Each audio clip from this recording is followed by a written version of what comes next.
உங்கள் குழந்தைக்கு 39 பாகை செல்சியஸ் 102.2 பாகை ஃபாரன்ஹீட் மேலான காய்ச்சல், சளி மற்றும் இருமல் எப்படி கையாள்வது என்பதை பற்றிய இந்த வீடியோவில் உங்களை வரவேற்கிறோம்.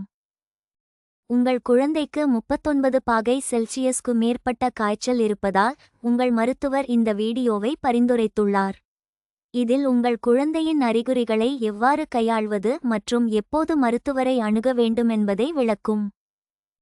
காய்ச்சல் உடல் தொற்றுகளுடன் போராட உதவுகிறது, ஆனால் 39 பாகை செல்சியஸ்க்கு மேல் இருந்தால் அது கடுமையான தொற்றின் அறிகுறியாக இருக்கலாம். கவனமாக இருக்க வேண்டும். நீர், சூப் அல்லது எலக்ட்ரோலைட் பானங்கள் கொடுத்து உங்கள் குழந்தை நன்கு நீர்ப்பூர்த்தியுடன் இருப்பதை உறுதி செய்யவும். தலையில் குளிர்ந்த ஈரமான துணி வைப்பது சற்று சுகாதாரமாக உணர உதவும். சளி மற்றும் இருமலுக்கு, மூக்குத் துளைகளுக்கு சோமனமாக ஹியூமிடிஃபையர் அல்லது நீராவி பயன்படுத்தி பாருங்கள். 1 வயதுக்கு மேற்பட்ட குழந்தைகளுக்கு ஒரு மேசைக்கரண்டி தேன் கொடுத்தால் இருமலை நிவர்த்தி செய்யலாம்.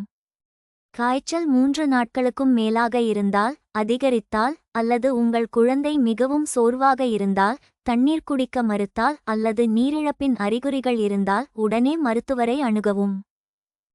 சுருக்கமாகச் சொன்னால், உங்கள் குழந்தையின் காய்ச்சலை கவனிக்கவும் அவரை நன்கு நீர்ப்பூர்த்தியுடன் வைத்திருக்கவும்.